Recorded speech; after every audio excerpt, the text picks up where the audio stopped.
Hey everyone, this is Wayne from Smith Farm Shenanigans. Today I want to show you something about a water heater. So we had our hot water heater apparently go bad on us. What had happened was we could get warm water but not hot water. That's usually a sign of one of the elements bad, and it's usually the upper element that's bad when it does that. But for us it was not the case. So I'm going to turn you around here so you can see what's going on. So never mind the mess. This room here we're working on is going to be a gaming room for all of us. So it's a mess. So never disregard that mess.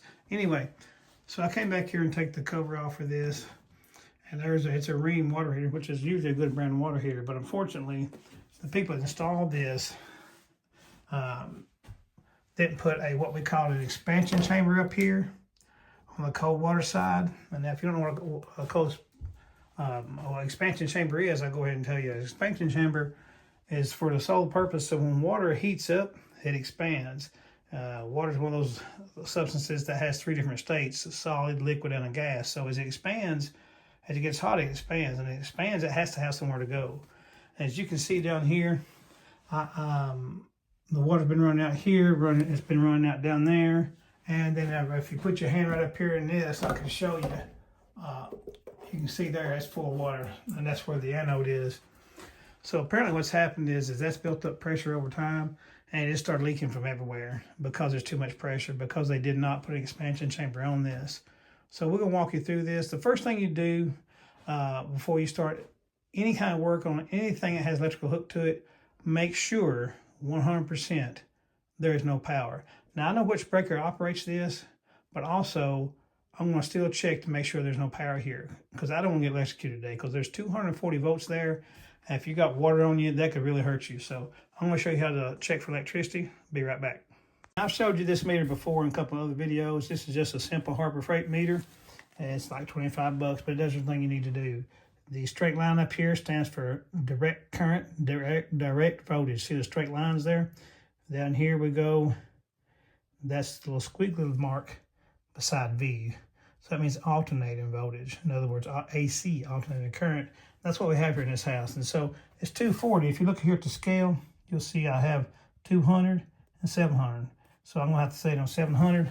And then we'll come up here. And what we're going to do right here, where the power comes into the top of this thermostat, there's your negative, and there's a line. Both of these are line, considered line voltage. So what we're going to do is we're going to put a lead across those just like this right here. I'll see if I can do this with one hand. And while we do this, we're going to check and see if we got any voltage.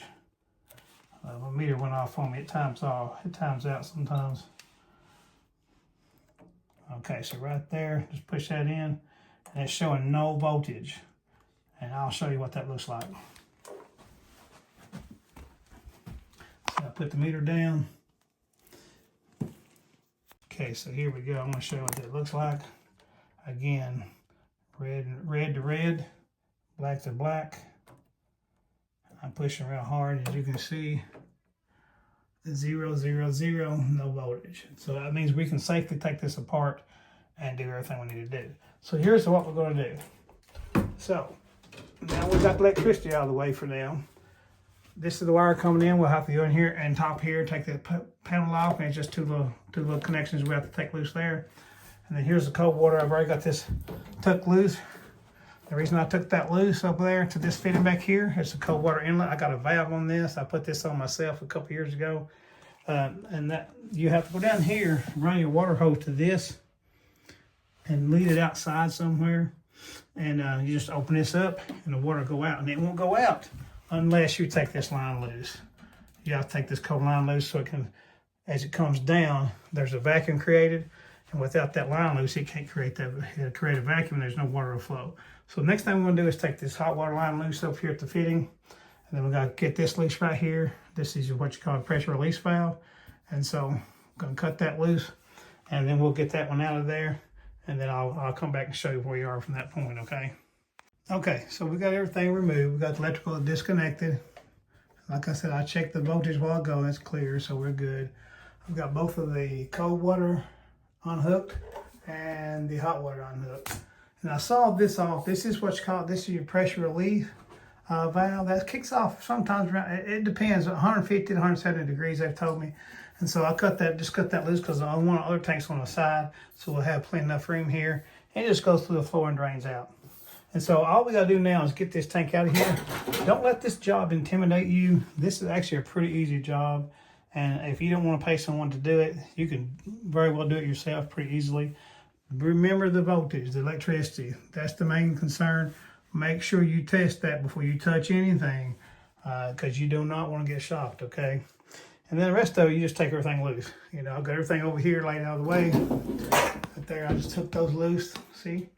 And if you don't have a cold water shut off like this, then you have to shut the entire water off to the house. So that you can have no water coming through this. And then obviously, like I said, you go down there and drain it before you start any of this. And then all you do, I got a dolly over here. The dolly is great for moving those. You can put those on a dolly. You can put them in where you want to pretty easily. So next thing I'm going to do is just get this one out, set that other one in, and then I'll get back with you and I'll show you how to tidy it all up. It don't take long at all. It's a pretty easy job. But if you don't feel comfortable doing it, then hire someone. But it's a pretty easy job. Oh, and so I wanted to tell you that you may want to get a pan to put on your water heater like this one. This is an aluminum one. There was a plastic one in there before, and just one use, it was broken all around the front edge. So I would suggest get the aluminum one. It's very cheap. It's like $5 more than the plastic. So I just want to let you know that those are pretty cheap, and maybe those are the ones you want to pick up to support. You know, so if you get a leak or something, or if you got too much water coming out of the relief valve, that'll ruin your floor and it'll rot your floor. So if you get that, drain it to the hole. See that hole right there? Then that drain comes out and goes through there and drains it beneath the house. So I just want to inform you of that. Okay, so I would suggest to put all your fittings on like that. This fitting here is going to go into your relief valve of the new water heater. I'd suggest go ahead and doing that before you put it into your cubby hole. Unless you have plenty of room to work, then that's okay. So I'm going to use you can use Teflon tape to put on these threads, or you can use this pipe dope stuff here. It's called pipe thread sealant, or I've also got some Teflon tape. Either one of those will work fine. Doesn't matter which one you want to use. I'll just have both. And also, we'll go ahead and take this cover off, and we're going to adjust there's a top element and then there's a bottom element. Some water heaters only have the one element depending on what type of water heater you have. And but my wife, they come pre-adjusted usually around 120 degrees, and that's how hot your water will get coming out of the faucets. But my wife likes it really hot for when she takes a bath or a shower, so I usually turn those up to 130. But remember, to doing that, you're going to have a little bit more higher electric bill. So I'll take these off and I'll show you here in a second. So what you'll have is one screw here that takes this cover off. I've already took the top cover off. This one screw right there is usually a Phillips. And then what you want to do, there's usually an insulation here. And be careful when you pull that out because you don't want to tear it up. Normally you won't have to take this off. If you're not adjusting your temperature and you'd like the temperature is fine from the factory of the water heater, then that's great. But like I was telling you there, my wife likes hers a little bit hotter. So I always get in here and look. See, there's the element, so we'll have to go up a little higher here. And I always like to get in here and look and see what the temperature's set on. And just be careful not to tear your insulation is the main thing. Just kind of work with it till you get where you want it. There we go, see that? Okay, there we go. And so I'll raise this up. Now you can see right there, that is set on about 120. See there? And we'll turn that up to about 130. And then I'll do the same thing down there, and then I'll be right back with you, okay? So I wanted to show you here. So I turned that one up. If you can see there, that little white pointer right there. See, it's about 130, something like that. And we'll do the bottom one the same way. Now, you only have to do this if you like your water hotter. Some people's okay with 120, and that's fine. But if you want it a little hotter, that's how you do it. Okay, so I got them both adjusted now, and I got the insulation put back the best I can. So when you put these doors back on here, some of them have like 2 screw holes, one top and one bottom. And they'll have a hole in the top of the tank, and then they'll have a hole in the bottom. But see, this one does not have a hole at the bottom. In that case, if you look at this cover closely, you will see this little tongue sticking out. That was going to go toward the bottom, and what you would do, you would take that, just stick it inside the insulation there, like that. See how that looks? Just pull it behind there, and then you put your top screw in, and you'll be all sealed up. Okay. I just want to show you that. Okay, we've got everything buttoned back up. As you can see, it looks just like it came from the factory. Now, you may want to leave these, you know, when things are produced from factories, you never know when things are right. So those elements in there, if they're not tightened properly from the factory, they can leak inside your water heater. So you may want to leave these covers off for a few days and then come back and see if you have any leaks. And if so, tighten your elements up. I'm going to go ahead and leave them on, and I'll probably come back in about a week, and I'll take these covers right back off because they're very easy to take off. So we got these put on. We've got this nipple put in here. We tighten it down with the pipe dope I showed you. Now, most water heaters today will come with the nipples already pre-installed right here, with the cold water nipple and the hot water nipple. And the same thing with these. You shouldn't have to touch these. But I would come back in a couple of days and I would check and make sure those aren't leaking. And the way you can do that is pry this up with a screwdriver. Just make sure that there's no water down on top of your water heater. And the same thing over here with this black cover. This is your anode. Same thing. You want to pry that up with a screwdriver and look down in there and see if there's any water down in there. Because it's like anything else. When you buy things from factories, sometimes people don't get stuff tightened up. And if they don't get tightened up, that's going to cause you a leak inside your water heater, and it's going to deteriorate that water heater very quickly. So you want to make sure that's not the case. And, you know, give it a couple of days, come back and check those things I showed you. And then if you have no water leak, you can seal everything up and you're ready to go. So what we're going to do next now is we're going to move this in there. I'm going to go ahead and hook the lines up, the electrical up, which I've already showed you. And I'll walk through, once I put this expansion tank on, which is laying right there.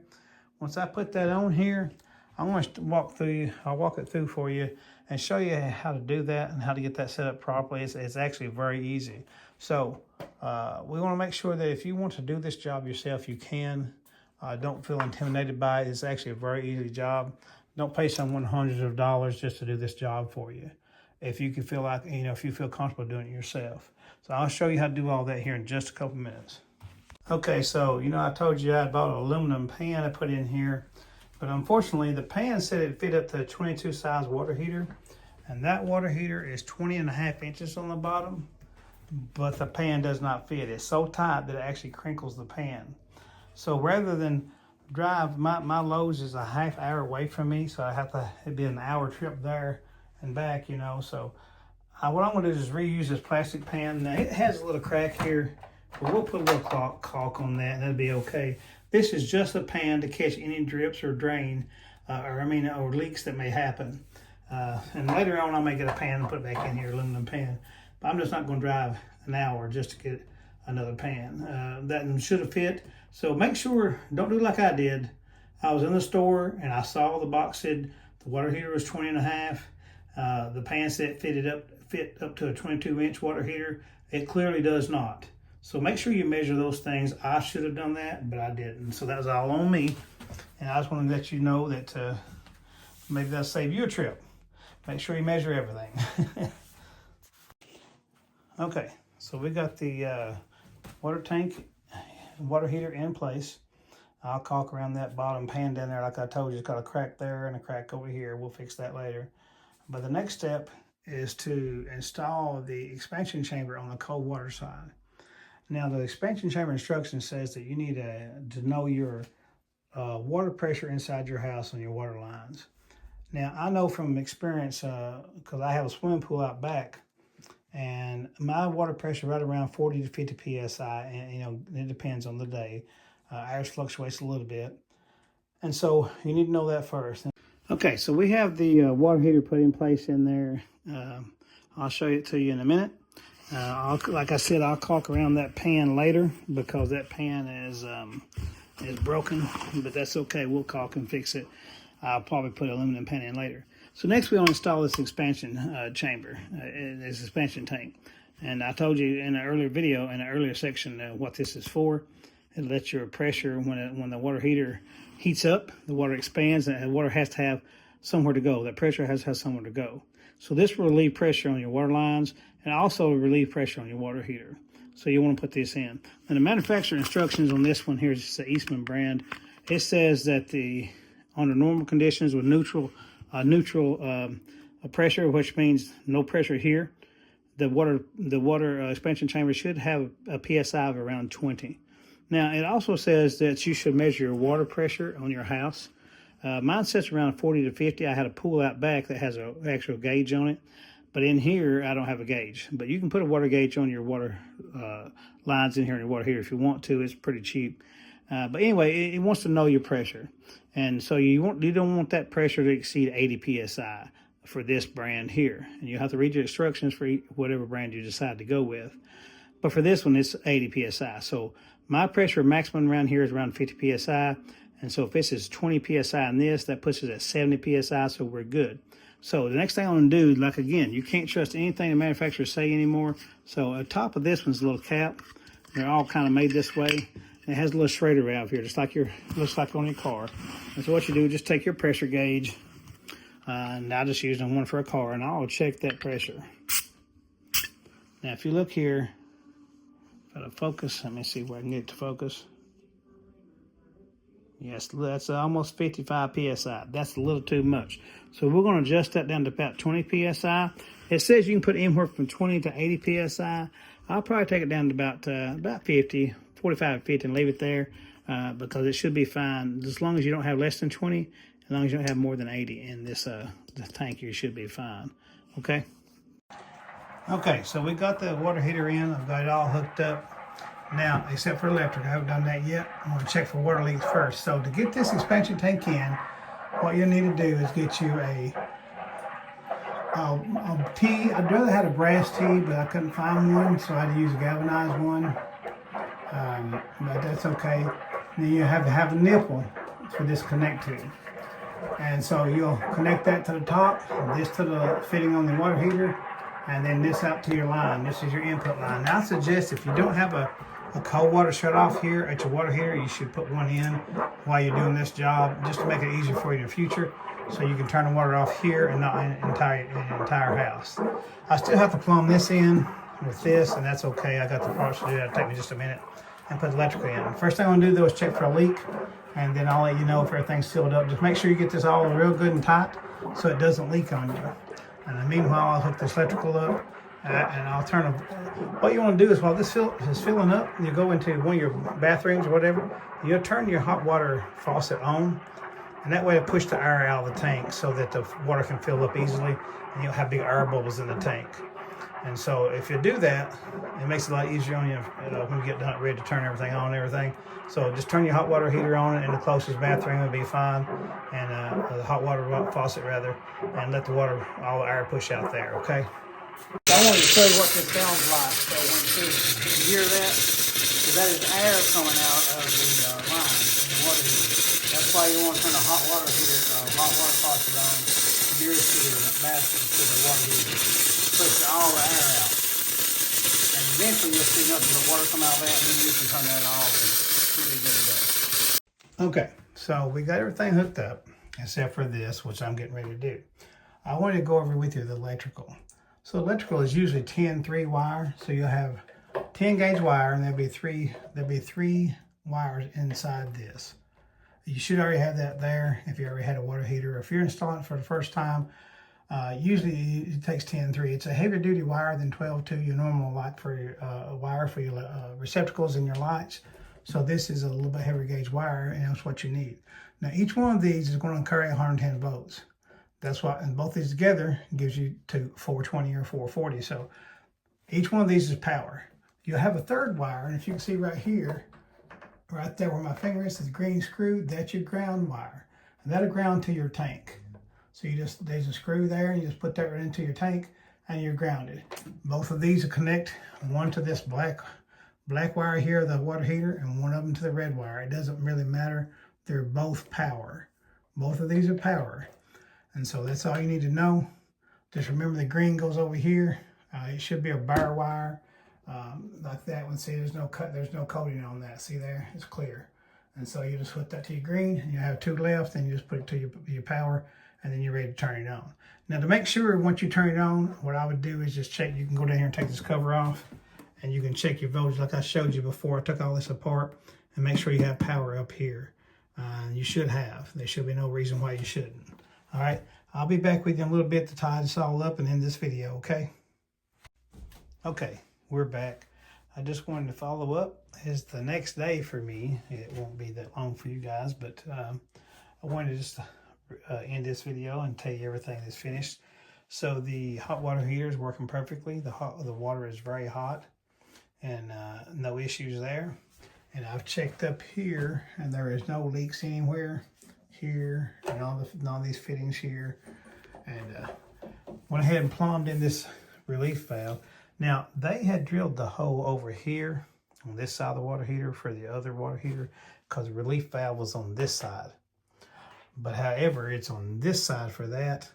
In order for me to turn this to line up straight up and down, if I would turn that water heater, it would put these elements over in that hole. And I don't want to try to access that like that. So I just plumbed that in. And now, it's not perfect. Ideally, it should go straight down and through the floor. Plus, I didn't want to put another hole in the floor. So ideally, that's what you want. So quick rundown of things. If you decide to do this job yourself, just look at what you need. The water heater usually comes with this relief valve. It's usually 3/4 inch.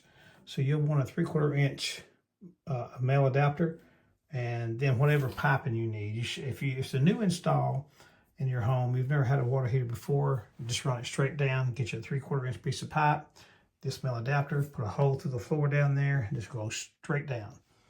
If you have one, then you'll want to match it up.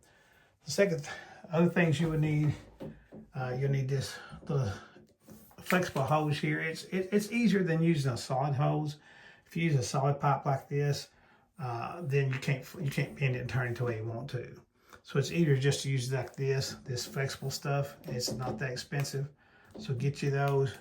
Put a shutoff valve on your cold water side if you don't have that. And get you an expansion tank. It's really going to help with dealing with overpressure and leaking, cause your faucets to leak, causing your water heater to leak, and other issues. So we just had to get a nipple here. One brass nipple. That T right there, the expansion tank already comes out on it. The hot water heater comes with this nipple on it right here with my finger for the cold, and it comes one for the hot. And then these 2 lines here and back here. That's really all you need when you buy that. And then a pan down there if you need a pan. So I hope this video helps someone. If you have any questions, please leave them in the comments. And if you would, like, subscribe, thumbs up maybe if you'd like to. And have a God bless day.